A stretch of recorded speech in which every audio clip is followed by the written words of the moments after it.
Bienvenidos al curso de formulación y evaluación de proyectos de inversión. Los saluda Carlos Mario Morales.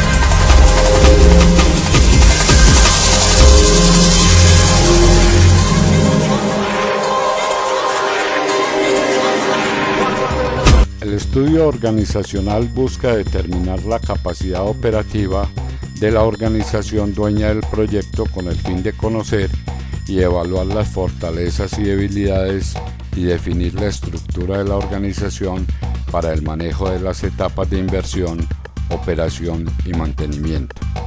Es decir, para cada proyecto se deberá determinar la estructura organizacional acorde con los requerimientos que exija la ejecución del proyecto y la futura operación.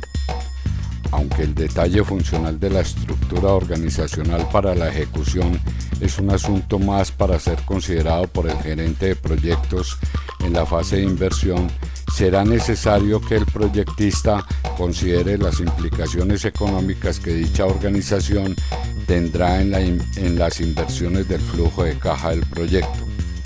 De otro lado, se deberá simular en forma detallada la organización administrativa para cuando el proyecto entre en operación. De ahí se deberán desprender los gastos e inversiones asociados a la operación, los cuales afectarán igualmente el flujo de caja del proyecto. Son varias las teorías a las cuales se puede recurrir para el diseño organizacional. La teoría clásica de la organización de Henry Fayol considera para el diseño el principio de la visión del trabajo, el principio de la unidad de dirección, el principio de la centralización y el principio de la autoridad y responsabilidad.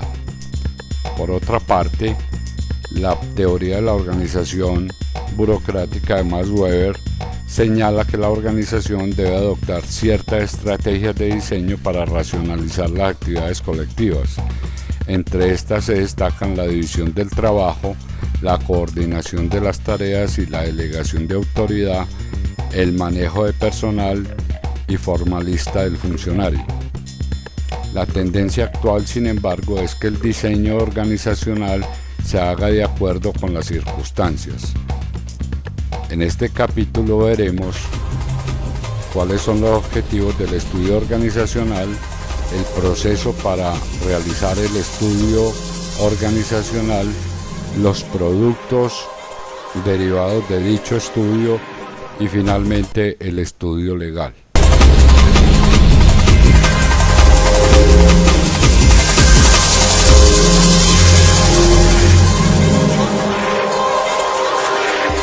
Específicamente, el objetivo del estudio organizacional es determinar la estructura organizacional administrativa óptima y los planes administrativos con los cuales operará el proyecto una vez éste se ponga en funcionamiento. Del anterior estudio se deberán determinar los requerimientos de recursos humanos, de locaciones, muebles y enseres, equipos, tecnología y financieros para atender los procesos administrativos.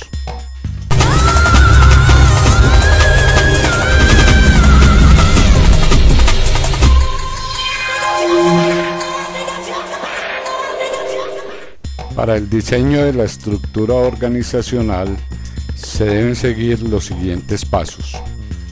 Primero, defina los objetivos generales de la empresa, ya que debe existir una concordancia entre la estructura organizacional y dichos objetivos. Segundo, elabore un listado de actividades administrativas necesarias para el logro de dichos objetivos. Tercero, defina cuál de estas actividades se subcontratará y cuáles se harán de manera directa.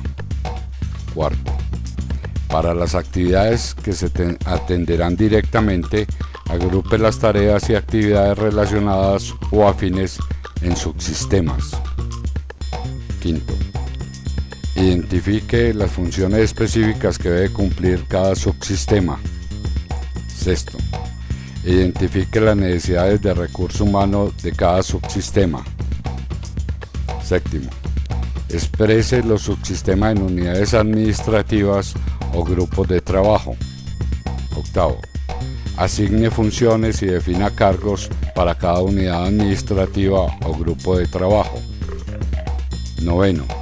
Elabore el organigrama. 10. Describa las funciones de cada cargo. El diseño de la estructura organizacional depende de criterios y principios administrativos, los cuales no son generalizables a todos los proyectos. Los principios administrativos de la división del trabajo, la departamentalización, la delegación de funciones, debe aplicarse al momento de definir la estructura.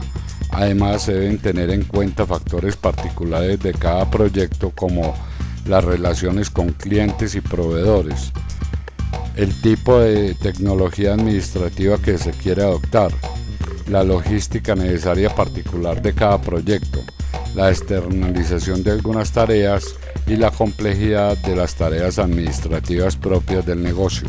Los modelos administrativos que tiene la competencia o las empresas con similares características a las del proyecto pueden emplearse como base de este estudio, para luego, en función de las ventajas comparativas que posee el proyecto, definir la estructura administrativa definitiva de este.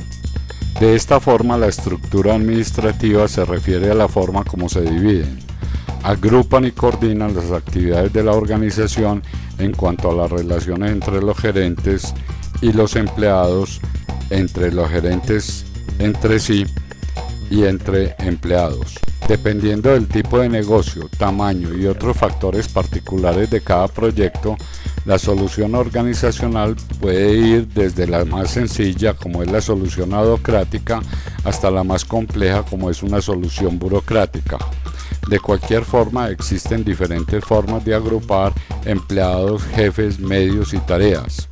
A continuación, relacionamos 3 de uso recurrente, aunque hay que observar que cada proyecto deberá definir su propia organización de acuerdo a los requerimientos propios. La estructura funcional agrupa los diferentes elementos de la organización de acuerdo a su especialidad funcional. Las principales ventajas de dicha organización es que produce economías de escala, reduce la duplicación de personal y equipo y hace que los empleados se sientan cómodos y satisfechos porque les permite hablar el mismo idioma con sus compañeros. La desventaja de este tipo de organización es que en muchas ocasiones se pierde de vista cuáles son los objetivos de la organización. La estructura divisional está compuesta por divisiones autónomas partiendo de la departamentalización por productos. Cada división suele ser autónoma y tiene un gerente de división responsable del desempeño con total autoridad. Sus principales ventajas son: los gerentes de división tienen plena responsabilidad de un producto o servicio, y los directivos de la central se pueden ocupar de la planeación estratégica y de largo plazo del negocio en su conjunto. La principal desventaja es que duplica las actividades, recursos y funciones, aumentando costos y por consiguiente disminuyendo su eficiencia. La organización matricial es la combinación de las dos estructuras anteriores. La característica singular es que los empleados cuando menos tienen 2 jefes, el gerente del departamento funcional y los gerentes de producto o proyecto. Su principal ventaja es que facilita la coordinación de un conjunto de muchos objetivos complejos e independientes, al mismo tiempo que conserva los ahorros que resultan del agrupamiento de los especialistas funcionales. La desventaja principal es que genera confusión entre los empleados al verse sometidos a 2 autoridades simultáneamente. Además, genera luchas de poder cuando no se atiende el principio de mando.